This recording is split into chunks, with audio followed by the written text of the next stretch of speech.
The auctioneer's hammer hovers in the air as silence stretches across the ceremonial grounds. Sarah stands on the platform, bruised and trembling, watching potential mates turn away in disgust. Then a voice cuts through the crowd like a blade. 1 million. 20 minutes earlier. Sarah's bare feet pressed against the cold stone platform as the morning sun cast harsh shadows across the ceremonial grounds. The claiming ceremony had begun at dawn, and already dozens of Omegas had been paired with eager alphas from neighboring packs. Their joyful howls echoed through the mountains as newly mated pairs disappeared into the woods to complete their bonds. She was the last one left. Next up, we have Sarah of the Moonstone Pack, the auctioneer announced, his voice carrying across the restless crowd. 19 years old, Omega bloodline. Sarah kept her chin up despite the whispers that immediately started. She knew what they were saying, the same things her own pack had whispered for years. Damaged goods. Broken. Cursed. The auctioneer cleared his throat uncomfortably. The bidding starts at 50,000. Silence. Sarah's hands trembled at her sides. She'd known this moment would come eventually. At 19, she was already considered past prime mating age for an Omega.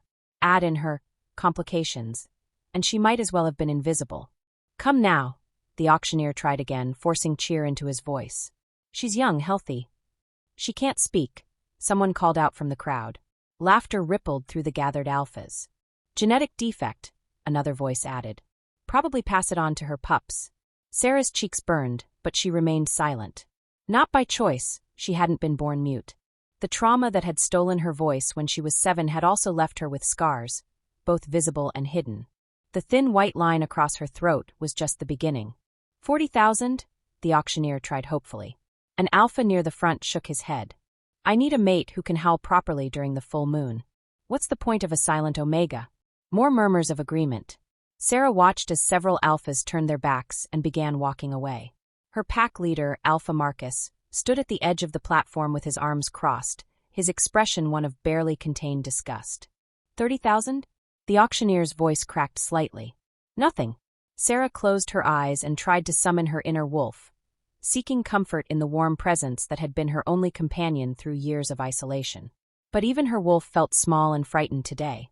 20,000. Surely someone. Just get her off the platform, Alpha Marcus snapped. She's embarrassing the entire pack. The crowd began to disperse, alphas already discussing plans for lunch and afternoon hunts. Sarah stood frozen, watching her worst nightmare unfold. To be unclaimed at a claiming ceremony was the ultimate shame for an Omega. She would be sent back to her pack as a burden, unmarriageable and unwanted. The auctioneer raised his hammer, clearly eager to end this humiliation. Going once. 1 million. The voice cut through the crowd like a blade, deep and commanding. Every head turned, every conversation stopped. Even the birds in the nearby trees seemed to go quiet. Sarah's eyes snapped open. The crowd parted like water as a figure emerged from the shadows at the edge of the ceremonial grounds. She'd heard the stories, seen the paintings in the pack house, but nothing had prepared her for the reality of Darius Blackthorn. The Alpha King stood 6.5 feet tall, his broad shoulders filling out a black leather jacket that looked like it cost more than most pack houses. Dark hair fell across his forehead, and his eyes, goddess help her, his eyes were the color of storm clouds, silver and dangerous. Power radiated from him in waves that made every wolf present, Alpha and Omega alike, instinctively bare their necks in submission. Except he wasn't looking at them. His gaze was fixed solely on Sarah. Did you say 1 million? The auctioneer stammered. Darius stepped closer to the platform, his boots silent on the stone. You heard me. The crowd erupted in shocked whispers. Alpha Marcus pushed forward, his face flushed. Your Majesty, with all due respect, perhaps you didn't get a proper look at her. She's damaged. Mute. There are much finer Omegas available. Darius's head turned slowly toward Marcus, and the Alpha immediately stepped back, his words dying in his throat. When the Alpha King spoke, his voice carried the weight of absolute authority. Are you suggesting I don't know my own mind? And no, Your Majesty. Of course not. Darius turned back to Sarah, and she felt pinned by his stare like a butterfly under glass. There was something in his expression she couldn't read. Intensity, yes, but something else. Something that made her heart race for reasons that had nothing to do with fear. 1 million going once, the auctioneer called out, his voice shaking with excitement. A bid from the Alpha King was unprecedented. The stories said he'd never taken a mate, had declared himself too dangerous for such bonds. Going twice, Sarah found herself taking a step forward, drawn by something she couldn't name. This close, she could smell his scent, pine and storm winds, and something wild that called to her omega instincts. Her wolf perked up for the first time in months, practically purring. The hammer fell. Sold! The crowd exploded into chaos. Alphas shouted questions and protests while omegas gasped and whispered behind their hands. Through it all, Darius never took his eyes off Sarah. He vaulted onto the platform with inhuman grace and stopped just in front of her. This close, she could see golden flecks in his silver eyes and the thin scar that ran from his left temple to his jaw. "Hello, little Omega," he said quietly, his voice meant for her ears alone. Sarah opened her mouth automatically, then closed it again, her cheeks flushing with embarrassment. She touched her throat briefly, a nervous habit that drew his attention to the scar there. His expression darkened, but not with disgust. With something that looked like rage, though not directed at her. "We're leaving," he announced, loud enough for the crowd to hear. Then, more softly, "Is that acceptable to you?" The question caught her off guard. When had anyone ever asked her what she wanted? She managed a small nod, and something in his posture relaxed. Darius shrugged off his leather jacket and wrapped it around her shoulders. It smelled like him and was warm from his body heat. Then, before she could react, he swept her up into his arms as if she weighed nothing. "Your Majesty," Alpha Marcus called out desperately. "The paperwork, the ceremony traditions, will be handled by my lawyers," Darius replied without stopping. "Send me her belongings." "She doesn't have any belongings," Marcus said with a sneer. Darius paused, his arms tightening around Sarah protectively. When he spoke again, his voice held the promise of winter storms. "Then there's nothing keeping us here." He carried her toward the tree line where a sleek black motorcycle waited. Sarah caught glimpses of the crowd over his shoulder. Shocked faces, gaping mouths, her pack members looking stunned that their discarded Omega had just become the most powerful female in the werewolf world. "Can you hold on?" Darius asked as he set her on her feet beside the bike. She nodded, though her legs felt shaky. He handed her a helmet and helped her climb on behind him, his hands gentle but sure. When she wrapped her arms around his waist, she felt the solid strength of him, the barely controlled power that hummed beneath his skin. The engine roared to life, and they shot forward into the forest. Sarah pressed her face against his back, breathing in his scent and trying to process what had just happened. She'd gone from unwanted reject to the Alpha King's chosen mate in a matter of minutes. The question that burned in her mind as they raced through the trees was simple. Why? Behind them, the ceremonial grounds faded into the distance, taking her old life with them. Whatever lay ahead, there would be no going back. As they rounded a curve and the road opened up before them, Sarah wondered if she'd been saved or if she was racing toward something far more dangerous than rejection. The Alpha King's grip on the handlebars was steady and sure, but she could feel the tension in his body, the coiled energy that suggested he was fighting some inner battle. What did the most powerful Alpha in the world want with a broken, silent Omega like her? As the wind whipped through her hair and the world blurred past them, Sarah realized she was about to find out. Chapter 2. The motorcycle's engine cut to silence as they crested the final hill, and Sarah's breath caught in her throat. Before them rose Blackthorn Castle, a fortress of dark stone that seemed to grow from the mountain itself. Towers stretched toward storm clouds that perpetually gathered above its peaks, and ancient gargoyles perched on the battlements like silent sentinels. It looked like something from a fairy tale, the kind where the princess never makes it out alive. Darius helped her dismount, his hands lingering on her waist longer than necessary. In the fading daylight, his silver eyes seemed to glow with an inner fire that made her wolf stir restlessly. "Home," he said simply, though there was something bitter in his voice. The massive oak doors opened before they reached them, revealing a tall man with graying temples and kind brown eyes. He wore an expensive suit that marked him as someone important, though he bowed respectfully to Darius. "Your Majesty," the man said, then turned curious eyes to Sarah. "And you must be the new queen." Queen. The word hit Sarah like a physical blow. In all the chaos of the ceremony and the wild ride here, she hadn't fully processed what her new title would be. "Sarah, meet Dr. Henrik Voss," Darius said. "My court physician and oldest friend." "Henrik, this is Sarah." Dr. Voss stepped forward with a gentle smile. "Welcome to Blackthorn Castle, my lady. I imagine this has been quite an overwhelming day." Sarah nodded, grateful for his kind tone. So few people had ever spoken to her without pity or disgust. She doesn't speak, Darius said quietly. Ah! Dr. Voss's expression shifted to professional interest. Trauma-induced muteness? Among other things. Darius's jaw tightened. We need to talk, Henrik. Privately. The doctor nodded. Of course. But first, let's get the lady settled. She looks exhausted. As if his words had broken a spell, Sarah suddenly felt the weight of the day crashing down on her. Her legs trembled, and she swayed slightly. Immediately, Darius's arm was around her waist, steadying her. When did you last eat? He asked, studying her face with sharp eyes. Sarah touched her throat and shook her head slightly. The truth was, her pack had given her only water since yesterday, claiming there was no point wasting food on an Omega who wouldn't be claimed. Darius's expression went deadly cold. They starved you. It wasn't a question. Somehow, he'd read the answer in her face. Dr. Voss made a disgusted sound. Barbarians, the doctor muttered. Your Majesty, if I may suggest. Food first, Darius agreed. Then explanations. He guided Sarah through corridors lined with portraits of stern-faced alphas, their eyes seeming to follow her movement. Servants bowed as they passed, though she caught several curious glances directed her way. Word of the Alpha King's unexpected mate choice would spread quickly. The dining hall was massive, with a table that could seat 50 people. Darius led her to one end where place settings had already been arranged.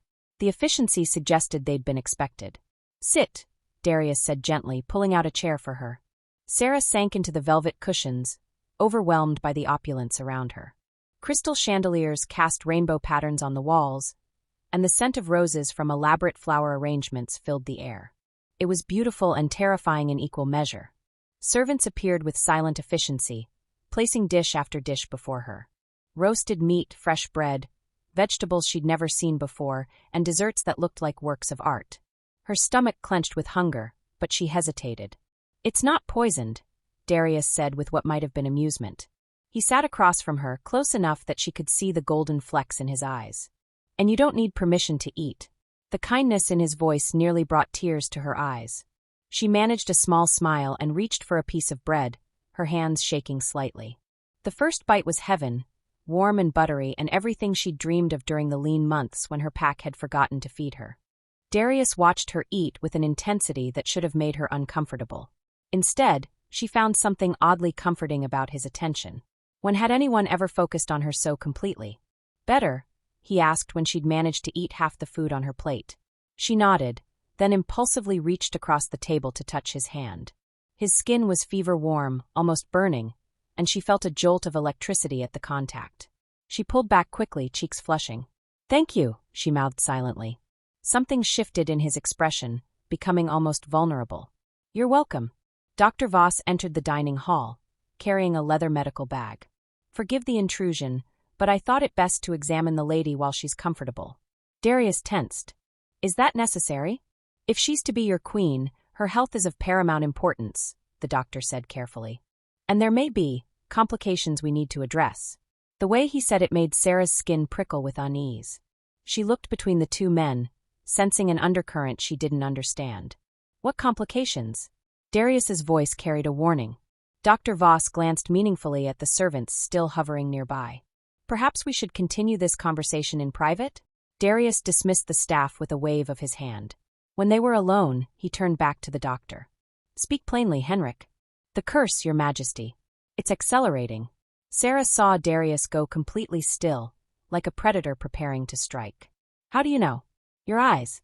The gold flecks are spreading. Dr. Voss's voice was gentle but firm. How long since your last episode? 3 days.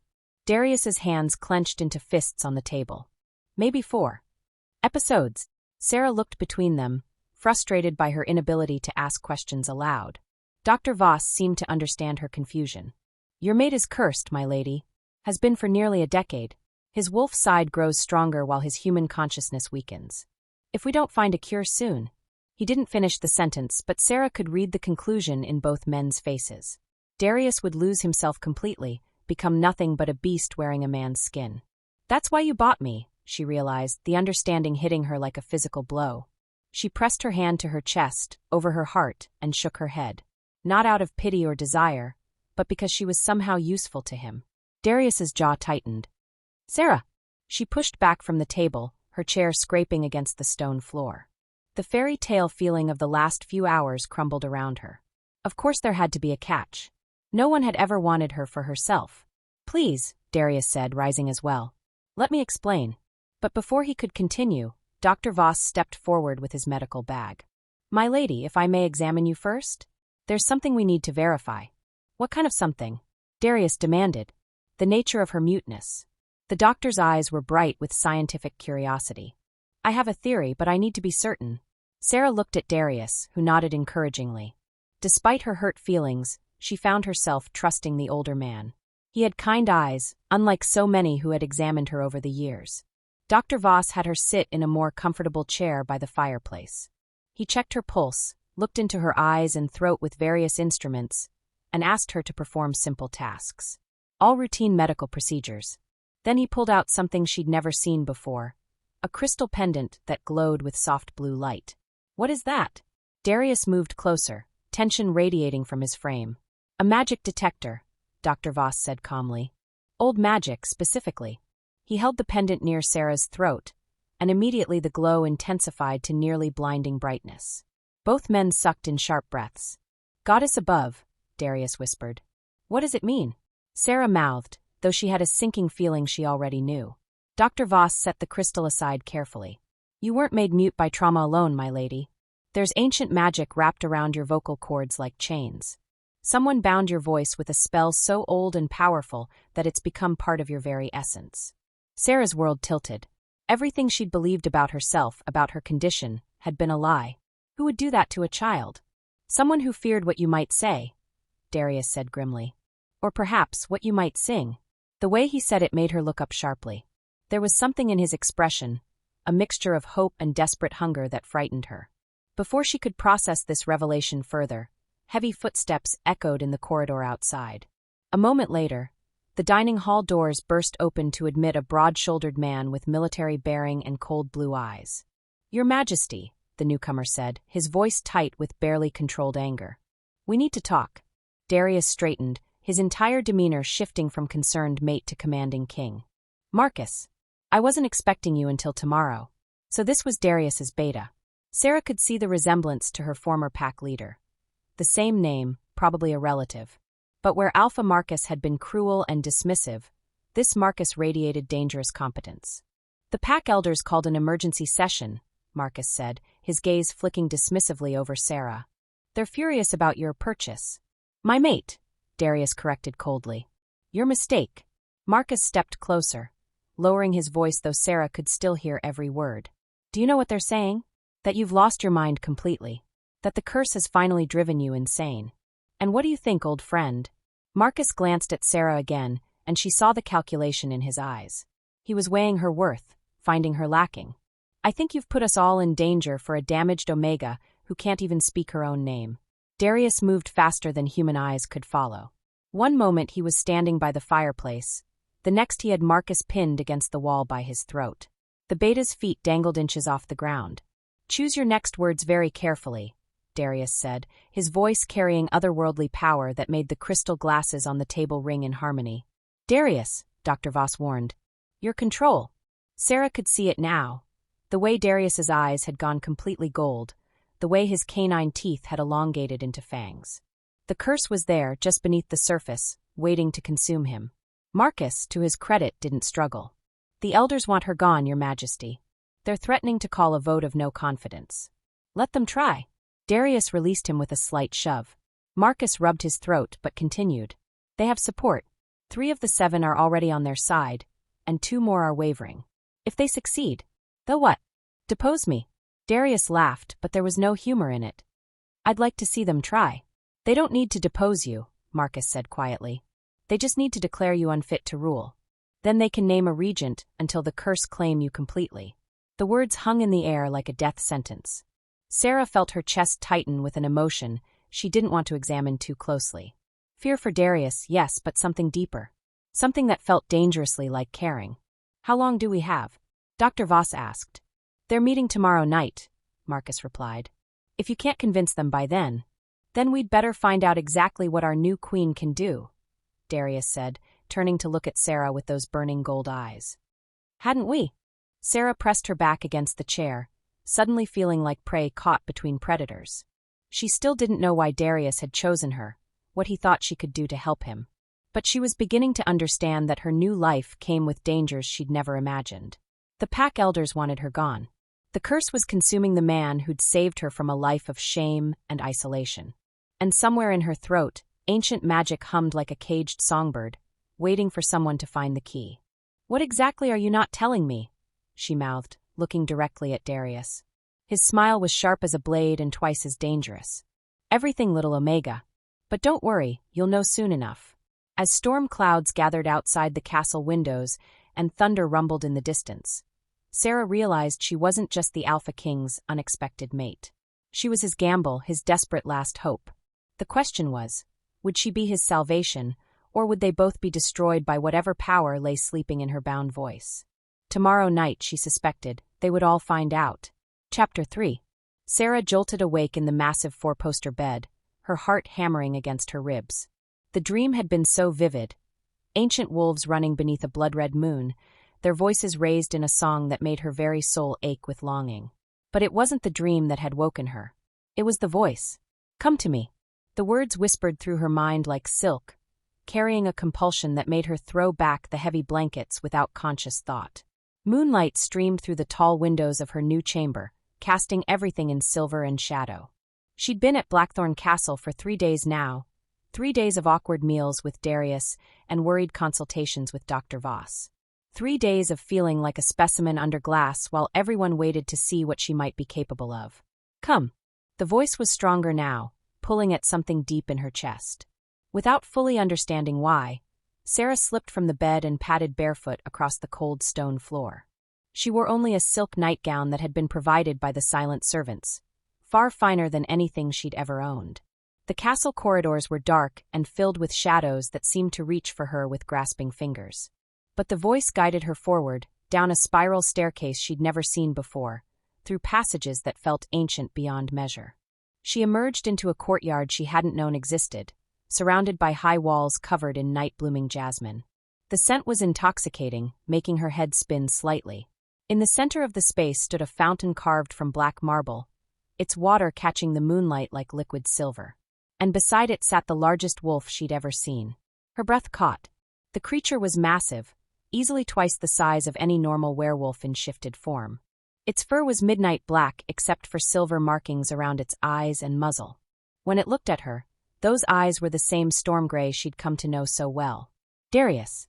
The wolf's ears pricked forward, and suddenly his voice filled her mind with startling clarity. "You can hear me." It wasn't a question. Wonder and something that might have been relief colored his mental voice. Sarah took a step closer, drawn by an invisible thread she didn't understand. How is this possible? She thought back, amazed when his tail gave a slight wag in response. "I don't know." He rose to his feet, moving with liquid grace despite his size. "No one has ever been able to communicate with me in this form. The curse, it traps me. Makes me nothing but beast." But he wasn't just a beast now. She could feel his intelligence, his personality, everything that made him Darius flowing through their mental connection. It was intimate in a way that made her cheeks flush. "The dreams," she realized. "I've been seeing through your eyes." "What dreams?" She moved closer until she could have touched his fur. This close, she could see the raw power contained in his massive frame, the deadly intelligence in those silver eyes. But she felt no fear. Running beneath the moon. Hunting. And loneliness. So much loneliness. His great head dropped, and she felt a wave of emotion through their link. Years of isolation, of being trapped between man and beast, belonging fully to neither world. Without thinking, she reached out and buried her fingers in the thick fur at his neck. He went completely still, and she felt his shock echo through their bond. "When did someone last touch you like this?" she asked softly. I don't remember." The admission broke something inside her chest. This powerful, dangerous man who commanded nations of werewolves was desperately touch-starved.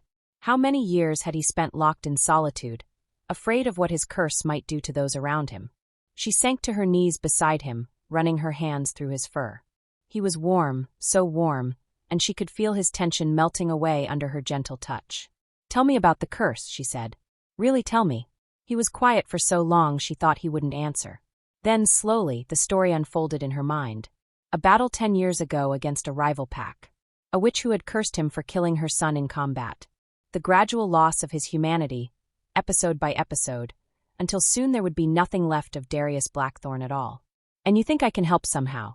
I know you can. His mental voice was fierce with conviction. Your bloodline, your voice, there are legends, Sarah.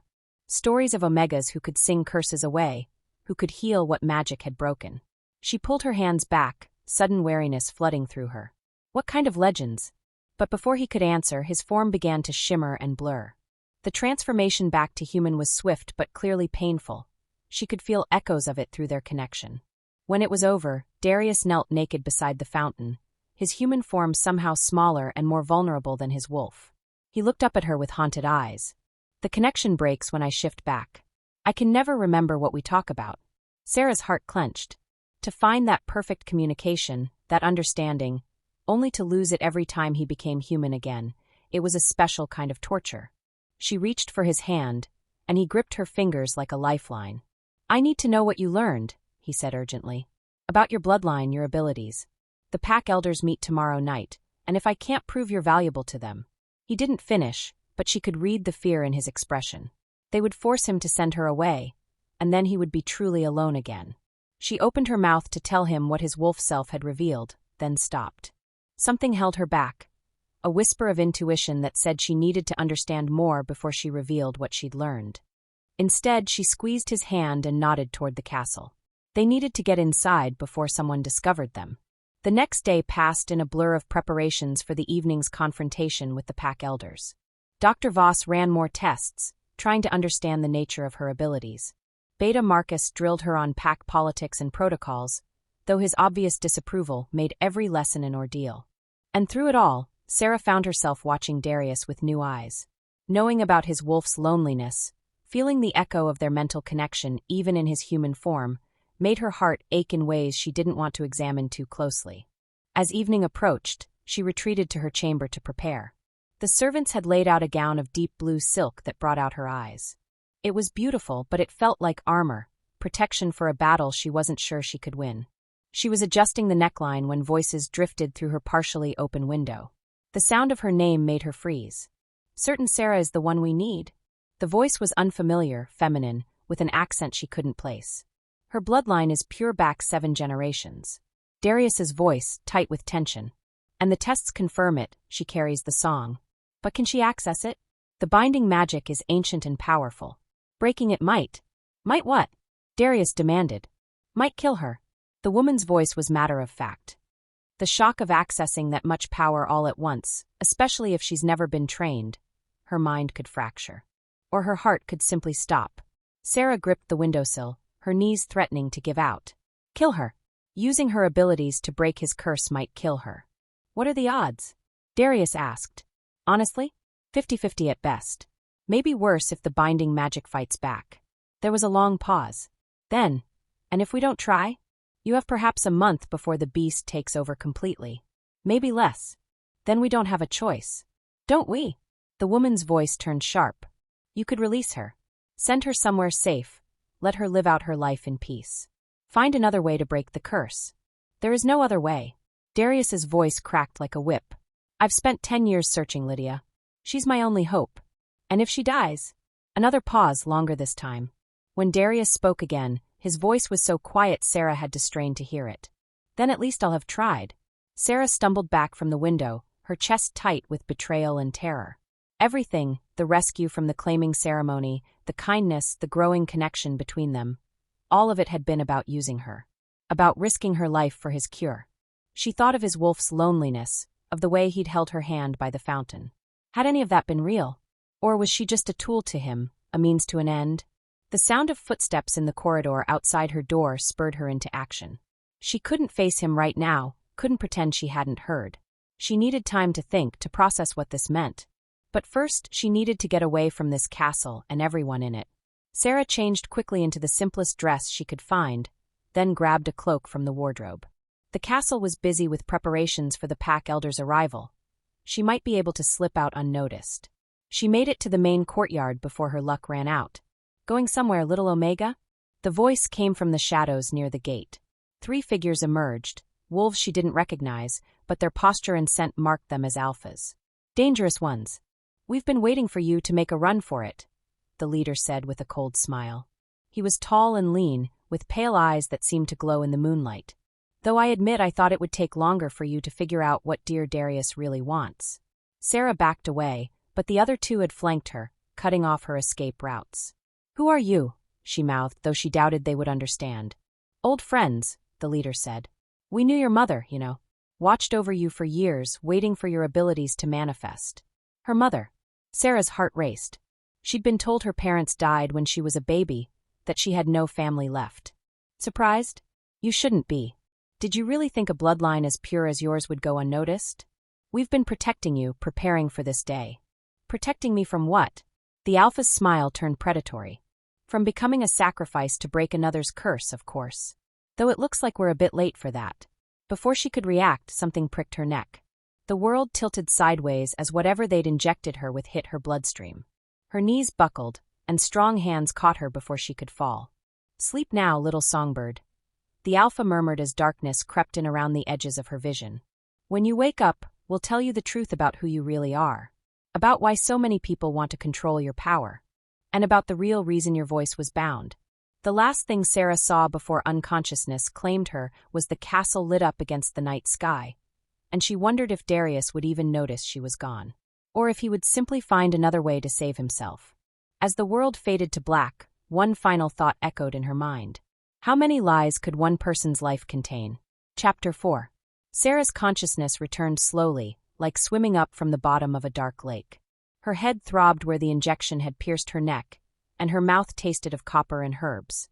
When she finally managed to open her eyes, she found herself in a cave lit by dozens of candles, their flames casting dancing shadows on walls covered in ancient symbols. She was lying on a bed of soft furs, unbound but watched.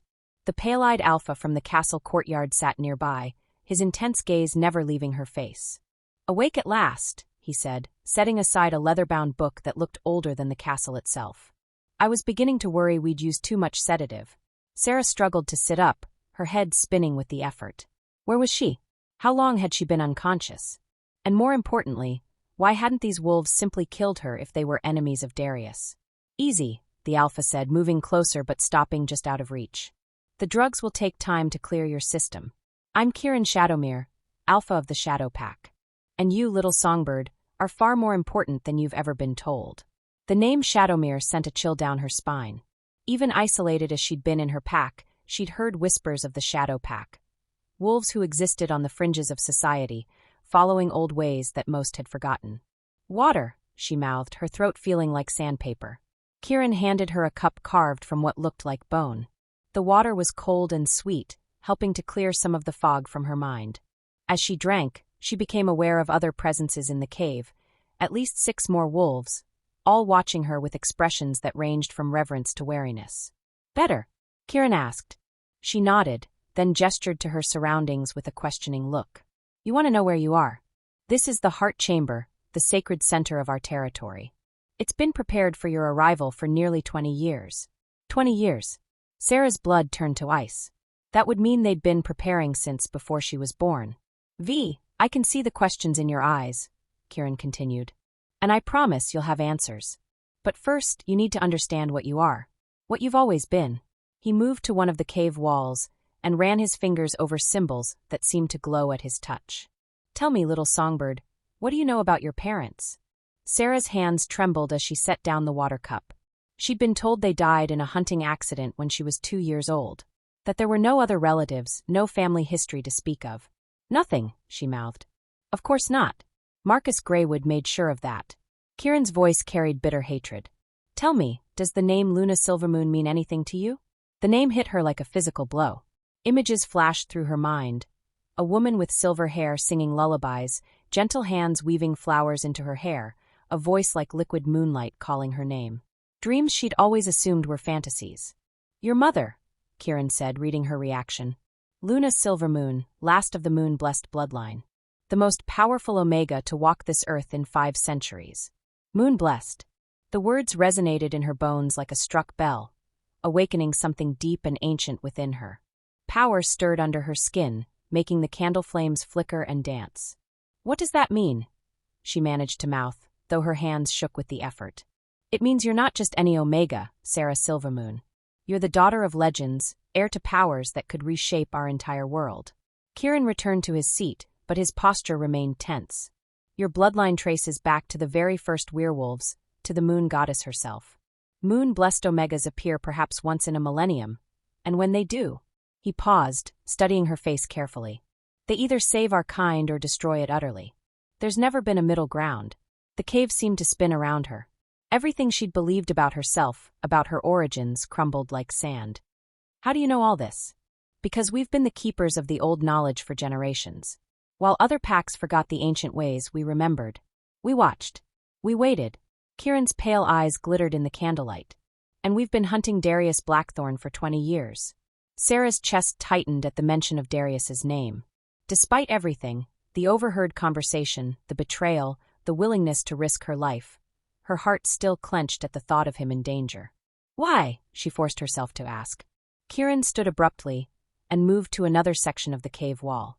This one held no symbols, only what looked like claw marks gouged deep into the stone.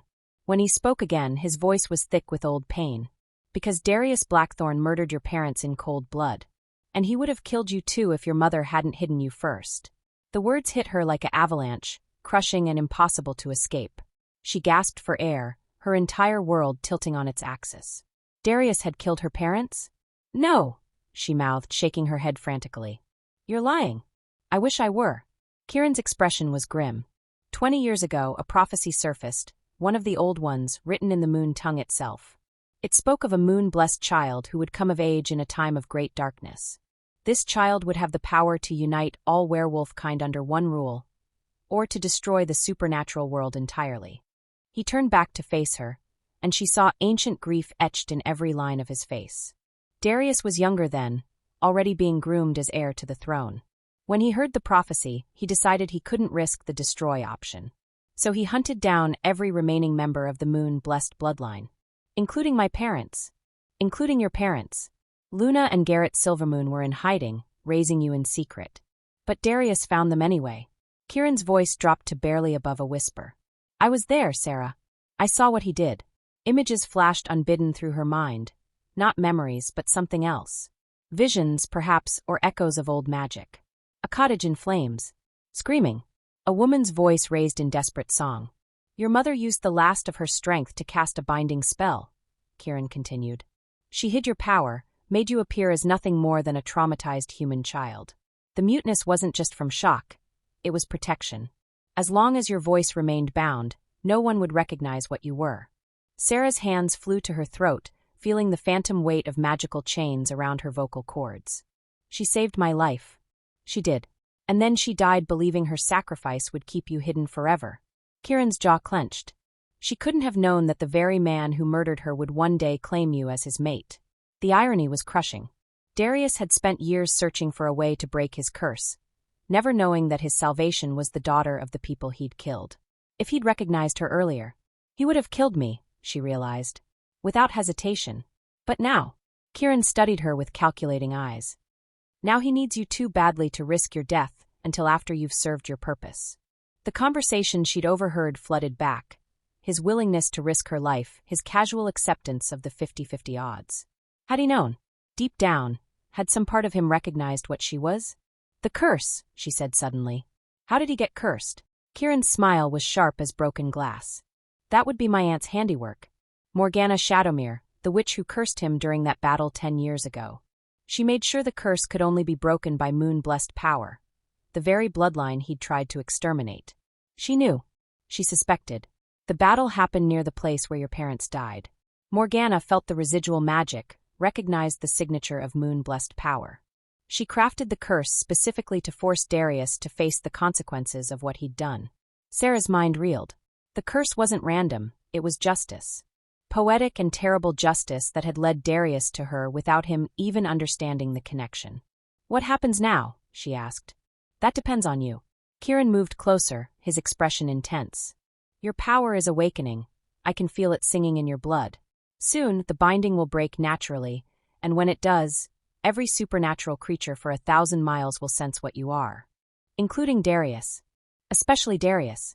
He'll stop at nothing to use you then, to force you to break his curse regardless of the cost to yourself. Kieran crouched down so they were eye level. But you have another choice. She waited, though part of her already knew what he was going to say. Revenge. Use your awakening power not to save him, but to destroy him. Make him pay for what he took from you, from all the moon-blessed who came before. Kieran's voice was silk over steel. I can teach you how. Show you the full extent of your birthright. The offer hung in the air between them like a blade. Sarah closed her eyes and tried to sort through the chaos in her heart. 24 hours ago, she'd been falling for a man who'd saved her from a life of shame and loneliness. Now she discovered that same man had murdered her parents in cold blood. But was it that simple? The Darius she'd connected with in wolf form had been lonely, desperate, trapped by circumstances beyond his control. Could the man who'd held her hand by the fountain really be the same one who'd killed her family? I need proof, she said finally. Kieran nodded as if he'd expected this. Of course you do. After all, why should you trust us over him? He moved to a chest in the corner of the cave and withdrew something wrapped in black silk. When he unfolded the cloth, Sarah's breath caught in her throat. It was a necklace, silver chain holding a pendant shaped like a crescent moon. But it wasn't the jewelry that made her gasp. It was the dried blood staining the silver, and the way every instinct in her body screamed that she knew this piece. Your mother's, Kieran said softly, torn from her neck during the attack. I've kept it all these years, waiting for the day I could return it to you. The moment Sarah's fingers touched the pendant, the world exploded into vision. A cottage at night, warm and safe. A woman with silver hair, her mother, singing as she braided Sarah's baby-fine locks. A man's laughter from the kitchen, her father. The scent of baking bread and wildflowers. Then darkness. Shadows moving outside the windows. Her mother's song cutting off mid-note, replaced by sharp, urgent whispers. They found us. Impossible. The wards are broken. Get Sarah. We have to run. But it was too late. The door exploded inward, and through the smoke and splintered wood came a figure Sarah recognized with heart-stopping clarity. Younger, unmarked by years of curse and loneliness, but unmistakably Darius Blackthorn. Luna Silvermoon, he said, his voice cold as winter wind. By order of the crown, you're under arrest for crimes against the realm. What crimes? Her mother stepped protectively in front of baby Sarah's crib. We've done nothing wrong. You exist. Darius drew a silver blade that gleamed with more than reflected light. Your bloodline is a threat that can't be allowed to continue. She's just a baby. She's an abomination. The vision shattered, leaving Sarah gasping and shaking on the furs. Tears streamed down her face as the truth crashed over her like a tidal wave. She'd seen it through her mother's eyes, felt Luna's terror and desperate love in those final moments. Darius had killed them. Not in battle, not in self-defense, but in cold blood. He'd murdered her parents because of what she might become. Now you know, Kieran said gently. The question is, what are you going to do about it? Sarah looked up at him through her tears, and for the first time since awakening in this cave, she felt something other than confusion and pain. She felt rage, clean and pure and burning like molten silver in her veins. Power stirred within her, responding to her emotional state. The candles flared higher, their flames shifting from yellow to silver-white. The ancient symbols on the cave walls began to glow with soft moonlight. I want to learn, she said, her voice still silent but her meaning crystal clear. Teach me everything. Kieran smiled, and it was sharp with promise and darker possibilities. As you wish, last daughter of the moon blessed. But know this, once you begin down this path, there's no going back. You'll either become the salvation our kind has waited for. His pale eyes glittered with ancient hunger. Or you'll be the weapon that brings about the end of everything. Sarah felt the weight of destiny settling on her shoulders like a mantle. Somewhere in the distance, she could feel Darius, their connection still intact despite everything, pulling at her heart even as her mind burned with the need for justice. She would have to choose, and soon. Save the man who'd killed her family, or destroy him and possibly their entire world along with him. But first she would learn the truth about her power, about the prophecy, about exactly what it meant to be moon-blessed. And when she was ready, Darius Blackthorn would finally face the consequences of the choice he'd made 20 years ago. The only question was whether either of them would survive what came next. Chapter 5, The Breaking Point. Sarah returned to Blackthorn Castle like a ghost in the night, slipping through shadows she now understood were her birthright. The Shadow Pack had taught her much in the 3 days she'd been gone. How to move unseen, how to feel the pulse of magic in her blood, how to recognize the stirring of power that meant her mother's binding was finally beginning to crack. They'd also given her something else, a silver dagger blessed with moon-forged steel, designed specifically to pierce the hide of an alpha king. The castle was in chaos. She could hear shouting from the main hall, Beta Marcus's voice raised in angry argument with someone she didn't recognize.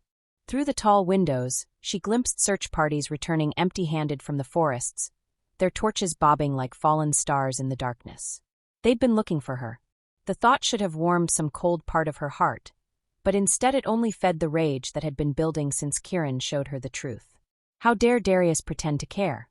How dare he send wolves to search for her when he was the reason she'd been orphaned in the first place? She made her way through corridors she now knew by heart, avoiding the main thoroughfares where guards patrolled. Her destination was Darius's private study, where Beta Marcus had mentioned the Alpha King spent his sleepless nights poring over ancient texts, searching for answers to questions he didn't even know he was asking. The door was unlocked, arrogance or desperation, she wasn't sure which. Sarah slipped inside and closed it behind her with a soft click that sounded loud as thunder in the silence.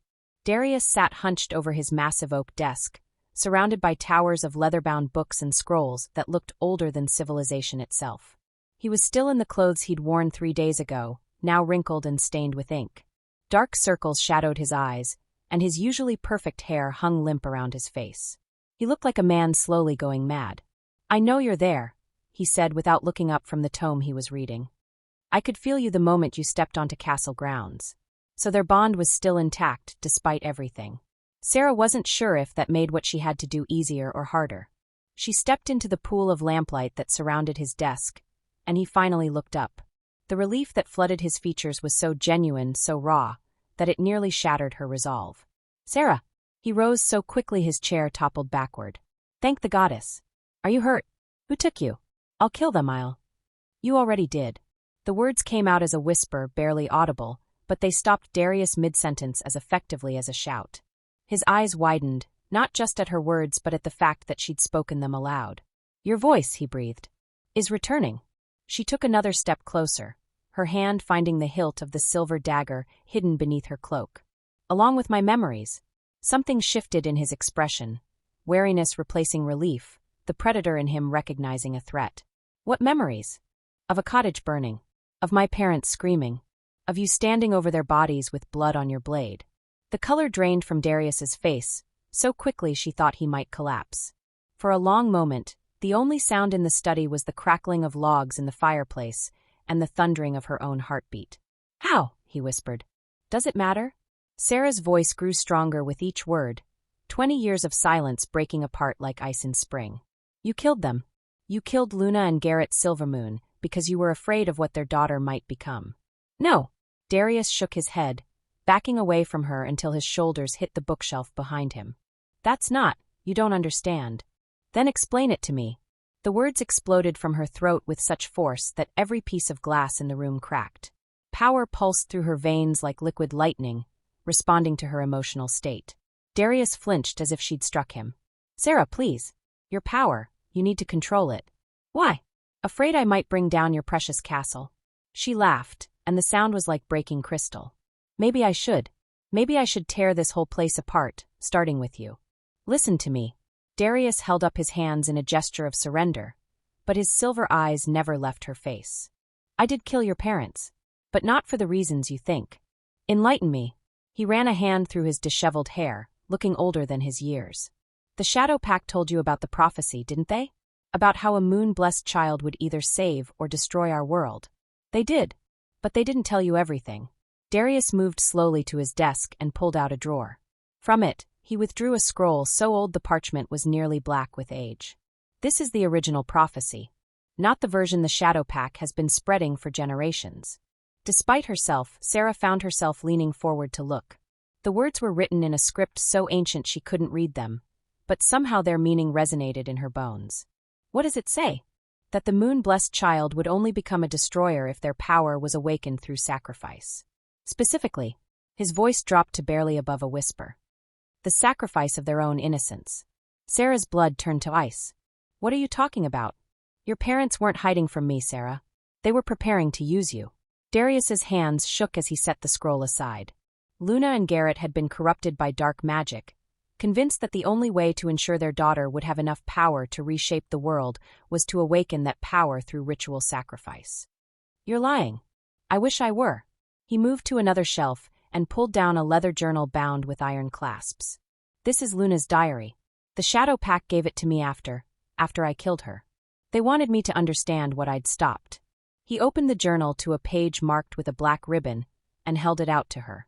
Sarah's hands trembled as she took it, recognizing her mother's handwriting even after all these years.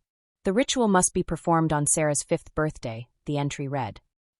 Kieran assures me that the blood of innocence will provide the power she needs to ascend. 12 human children should be sufficient. Their terror will amplify the magical resonance. The words hit Sarah like physical blows. She read on, horror mounting with each line. Garrett worries that our daughter is too young to understand the necessity of what we're doing. But Kieran reminds us that great power requires great sacrifice. The prophecy is clear. Only through the willing embrace of darkness can she become what our people need her to be. No. Sarah's voice cracked. "This can't be real.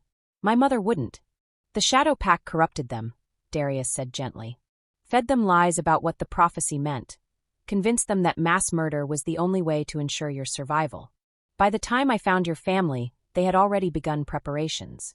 Sarah sank into a chair, the journal falling from nerveless fingers. "The children, did they?" "I stopped them before any innocents were harmed. But barely." Darius's jaw clenched. "Your parents fought me, convinced I was the monster trying to prevent their daughter's apotheosis. In the end, I had no choice. But the binding spell, my voice, was cast by your mother in her final moments, yes. But not to protect you from me, to protect you from them. From the Shadow Pack who had filled her mind with poison." He moved closer, his expression desperate. "Luna broke free of their influence just before she died. Used her last breath to hide your power, so they could never use you the way they'd planned to use you." The room spun around Sarah as 20 years of assumptions crumbled to dust. Everything the Shadow Pack had told her, every carefully crafted revelation, had been a lie. They hadn't been protecting her, they'd been grooming her. "Kieran," she whispered, "has been waiting 20 years for another chance to corrupt a moon blessed. To turn you into the weapon he could never make your mother become." Darius knelt beside her chair, his hands hovering just above her arms. "Sarah, please. You have to believe me." She looked into his eyes and saw nothing but truth, painful, devastating truth that made her chest ache with the weight of it. "The attack on the castle. They're coming, aren't they? Tonight. My scouts reported movement in the forest an hour ago." His voice was grim. Kieran played his hand perfectly. "Used your anger and pain to get you close to me, then let you return with your power beginning to surface. They want me to kill you. They want you to embrace the darkness the way your parents almost did. Killing me would just be the first step." Darius finally gave in to temptation and touched her face gently. "I'm so sorry, Sarah. For your parents, for lying to you, for putting you in danger. You were trying to protect me. I was trying to protect everyone. But that doesn't make it right." His thumb brushed across her cheekbone, and she leaned into the touch despite everything. "I should have told you the truth from the beginning. Would I have believed you?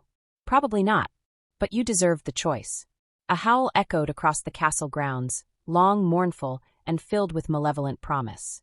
More voices joined it, creating a symphony of menace that made every wolf in the castle respond with instinctive terror. "They're here," Darius said, rising to his feet. Sarah stood as well, power crackling through her like contained lightning. "What do? We fight. We survive. And we make sure the Shadow Pack never gets the chance to corrupt another moon blessed." His eyes began to glow with the golden light of his wolf. "But first, there's something you need to know about your power." "What?" "The binding your mother cast, it wasn't just to hide your abilities. It was to give you a choice." He moved to his desk and pulled out a small crystal vial filled with what looked like liquid moonlight. "When your voice fully returns, you'll have perhaps an hour before the power consumes you entirely. This potion will let you choose which aspect of the prophecy you embrace. Salvation or destruction. Yes. But be warned, once you drink it, there's no going back. You'll become something beyond ordinary werewolf, beyond even what your ancestors were." His expression was grave. "You'll become a force of nature itself." Before Sarah could respond, the castle shook as something massive struck its walls. Plaster rained from the ceiling, and somewhere in the distance she could hear screaming. "The wards are failing," Darius said, his form already beginning to blur as he prepared to shift. They've brought more power than I expected. Another impact, this one strong enough to crack the stone beneath their feet. Through the study's tall windows, Sarah could see shapes moving in the darkness. Wolves larger than any she'd ever seen, their eyes glowing with unnatural light. How many? She asked. Too many. Darius tossed her a sword from his collection on the wall. Can you fight? Sarah caught the blade and tested its weight. The silver sang against her palm, recognizing her bloodline. I can try. That's all any of us can do. He moved toward the door, then paused. Sarah? Yes. Whatever happens tonight, I want you to know, I never saw you as just a tool to break my curse. What I feel for you, it's real. Before she could respond, he was gone, leaving her alone in the study with a choice to make and an army of corrupted wolves baying for her blood just outside the walls. Sarah looked down at the crystal vial in her hand. Salvation or destruction, the choice her mother had died to give her. The castle shook again, and she heard the unmistakable sound of stone giving way. Time was running out for all of them. She uncorked the vial and drank its contents in one swift motion. Power exploded through her like a supernova, and suddenly she could feel every living thing in the castle. Wolves preparing for battle, servants cowering in hidden chambers, Darius's presence burning like a beacon as he fought his way toward the main hall. She could also feel the corruption in the Shadow Pack wolves, the dark magic that had twisted them into something monstrous and hungry. When Sarah stepped out of the study, her feet didn't touch the ground. Power lifted her, surrounded her, made her into something between woman and elemental force. Her voice, when she finally used it, carried the weight of storm winds and moonlit tides. Kiran Shadowmere, she called, her words echoing through every corridor of the castle. You want the last moon blessed? Come and face me. The howling outside shifted to something like laughter, cold and cruel, and utterly without mercy. As you wish, little songbird. Kiran's voice drifted back to her, carried on shadows that moved against the wind. Let's see if you're worth 20 years of waiting. The final battle was about to begin, and Sarah still didn't know if she would emerge from it as savior or destroyer. She supposed she was about to find out. Chapter 6. The castle's great hall had become a battlefield. Ancient tapestries hung in tatters, and the marble floors ran slick with blood as Blackthorn Pack warriors clashed with the Shadow Pack invaders.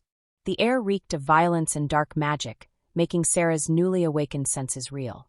She floated down the grand staircase like an avenging goddess, power crackling around her in visible waves of silver light. Every step she took left frost patterns on the stone, and her hair whipped around her face as if caught in a supernatural wind.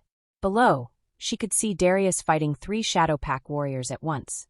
He moved with inhuman speed and grace, but even from here she could tell something was wrong.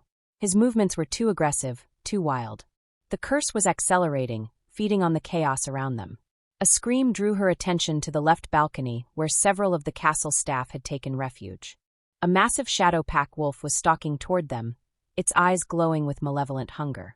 Without conscious thought, Sarah raised her hand and spoke a single word in the ancient moon tongue. Valdris. The attacking wolf simply ceased to exist. Not killed, not destroyed, erased as if it had never been at all. The staff members stared at the empty space in shock, then up at her with expressions of awe and terror. Find somewhere safer, she called down to them, her voice carrying easily over the din of battle. This isn't over. She was about to continue toward Darius when a familiar voice spoke from the shadows behind her. Impressive, though I'd expected nothing less from my baby sister.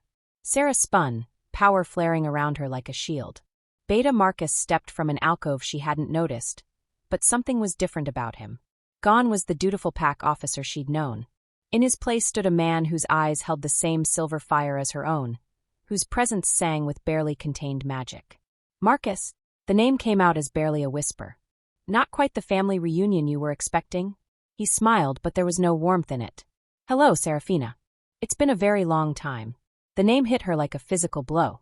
No one had called her Seraphina since she was a child, and even then, only one person had ever used her full name with such casual familiarity. Michael. The memory surfaced like a bubble breaking the surface of dark water. My brother's name was Michael. Very good. Though I prefer Marcus these days, it made infiltrating Darius's inner circle so much easier. He began walking toward her with predatory grace. 20 years of playing the loyal beta, all leading to this moment. You're supposed to be dead. Sarah backed away, her mind reeling. Another brother she'd never known existed. Another lie in a life built entirely on deception. A convenient fiction. While our parents were focused on their grand ritual, I was learning the real power: patience, planning, manipulation. Marcus gestured to the battle raging below them. Everything that's happened, sister dear, has been by my design. Everything. Your placement at the claiming ceremony. Darius's sudden interest in a worthless mute Omega. Even the Shadow Pack's involvement, though Kieran believes he's been pulling the strings. Marcus's smile widened. He's been as much a pawn as everyone else. Sarah felt sick. The cottage. The night they died. You were there. Hidden safely away while our fool parents tried to murder a dozen innocent children in your name. His expression darkened. Did you really think I'd allow them to corrupt you that way? To turn you into their pet monster? So you let Darius kill them instead. I helped him kill them. The admission was casual, matter of fact. Made sure he knew where to find them, how to breach their wards. Our parents had to die, Serafina. They'd lost sight of what really mattered. Which was what? Power. Pure, undiluted power, free from the Shadow Pack's poison or our parents' delusions. He stopped just out of arm's reach, his eyes glowing brighter. You were always meant to be something extraordinary. But not as their weapon or Kieran's destroyer. As my partner. Below them, Darius let out a roar that was more wolf than man. His curse was consuming him rapidly now, his human form struggling to contain the beast within. 3 more Shadow Pack wolves had joined the fight against him, and he was being driven back toward the great fireplace. He's losing, Marcus observed with satisfaction. The curse accelerates during times of extreme stress. Soon there won't be enough of his humanity left to maintain his grip on the throne. That's what you wanted all along. The pieces were falling into place with horrible clarity. Not just to kill him, but to make sure he was weakened first. A direct challenge would have failed. Darius is too strong, too well connected. But a cursed king slowly losing his mind? The pack elders would be grateful for someone stable to take his place. Marcus held out his hand to her. We could rule together, as we were always meant to. Brother and sister, the last of the moon-blessed bloodline. You're insane. I'm practical. Our bloodline grants us power beyond imagining, but only if we're willing to use it properly. His expression hardened. Come with me willingly, Serafina, and I'll make Darius's death quick. Refuse, and I'll let the curse consume him slowly while you watch. Sarah looked down at the battle below. Darius was barely holding his own now, his movements becoming more erratic as his wolf side fought for control. Even as she watched, one of the Shadow Pack warriors managed to rake claws across his shoulder, drawing blood. You orchestrated all of this, she said slowly. The prophecy, the fear, the manipulation. Also, you could position yourself to take power when the time was right. The prophecy is real enough. A moon blessed will either save or destroy the werewolf world. Marcus moved closer, and she could feel power radiating from him in waves. I intend to make sure we control which outcome occurs. By destroying everything that stands in our way. By taking our rightful place as the apex predators we were born to be. His voice carried hypnotic undertones now, the same silver magic that flowed in her own veins. Think of it, sister. No more hiding, no more pretending to be weak. We could reshape this world into something worthy of our bloodline. For a moment, Sarah felt the pull of his vision. The power singing in her blood responded to his call, recognizing kinship and shared heritage. It would be so easy to give in, to let her brother take control and shoulder the burden of decision. Then Darius's mental voice touched her mind, weak but unmistakable. Sarah, help me. The connection that had been severed when her rage broke her voice was reforming, fragile but real. She could feel his pain, his desperate fight to maintain his humanity, even as the curse consumed him from within. No, she said, power flaring around her like armor. I won't be your weapon any more than I'd be theirs. Marcus's expression shifted from persuasive to coldly furious. Then you've chosen your fate. He raised his hand, and shadows poured from his fingertips like living things. But Sarah was ready for him. She spoke another word in the moon tongue, and silver light blazed from her skin, driving back his darkness. Luminous Valder. The two forces met in the air between them with a sound like breaking thunder. Ancient magic clashed against ancient magic, silver light against creeping shadow. The very air around them began to crack and splinter as reality struggled to contain their power. You always were too soft, Marcus snarled, pouring more energy into his attack. Just like our parents. Too concerned with morality to embrace what we really are. Maybe that's not a weakness, Sarah shot back, matching his intensity. Maybe that's what makes us more than monsters. Their battle raged across the upper gallery while the war continued below. Neither could gain a clear advantage. They were too evenly matched, their power drawn from the same ancient source. But Sarah could feel her strength beginning to flag. She'd drunk the potion too recently, and her body wasn't used to channeling this much raw magic. A wolf's howl of pain drew her attention downward for just an instant. Darius had fallen, overwhelmed by his attackers and his own failing control. Kieran stood over him with a silver blade raised, preparing to deliver the killing blow. No! Sarah's concentration shattered as emotion overwhelmed technique. Marcus struck immediately, his shadows wrapping around her like chains. She crashed to the marble floor, her power flickering as exhaustion set in. Foolish, he said, standing over her much as Kieran stood over Darius. You could have had everything, but you chose to throw it away for a man who's lost to the curse anyway. Sarah struggled against the shadow bonds, but they held fast. Below, she could see Kieran raising his blade, could feel Darius's fading consciousness through their renewed bond. I'm sorry, Darius's mental voice whispered. I failed you. Failed everyone. No, she replied, pouring every ounce of love and determination she possessed into the thought. You saved me. Now let me save you. She closed her eyes and reached deeper into her power than she ever had before. Past the silver light and moon magic, past the ancient songs her bloodline carried, down to the very core of what made her who she was. There, in the deepest part of her soul, she found it. Not the power to destroy or the power to save, but something simpler and infinitely more complex. The power to choose love over fear. Ethon mor Valdris, she whispered, speaking words that had never been spoken before. By love's light let all bonds be broken. The magic that erupted from her wasn't silver or shadow. It was pure white light, warm as summer sunlight and gentle as a mother's lullaby. It washed over the entire castle like a cleansing tide, and wherever it touched, darkness fled. Marcus's shadow chains dissolved instantly. His expression shifted from triumph to shock as her power wrapped around him not with violence, but with compassion. Sister, he gasped, falling to his knees as her magic touched the twisted places in his heart. What have you done? What our parents should have done, she said, rising to her feet. What Kieran should have done. What you should have done. She knelt beside him, placing her hands on his face. I'm choosing to love you anyway. The light spread throughout the great hall, touching every fighter on both sides. The Shadow Pack wolves stopped mid-attack, their corruption burning away like fog before the dawn.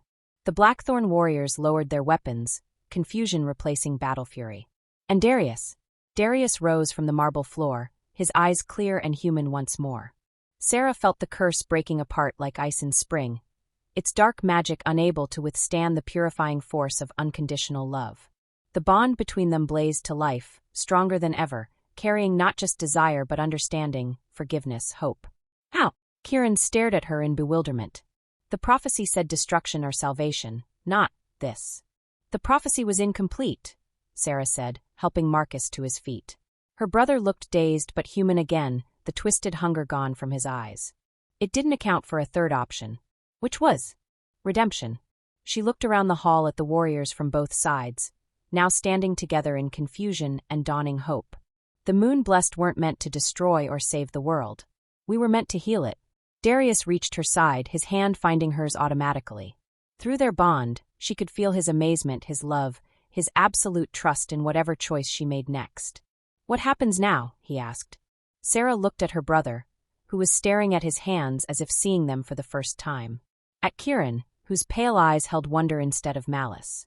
At the mixed group of warriors who had been enemies moments before. Now we rebuild, she said simply. All of us. Together. The war was over, but the real work was just beginning. For the first time since awakening to her true nature, Sarah felt ready for whatever came next. After all, she had love on her side. And love, as it turned out, was the most powerful magic of all. Thank you for watching this video. Subscribe, like and share this video to be the first to get notified when the part 2 of this story drops.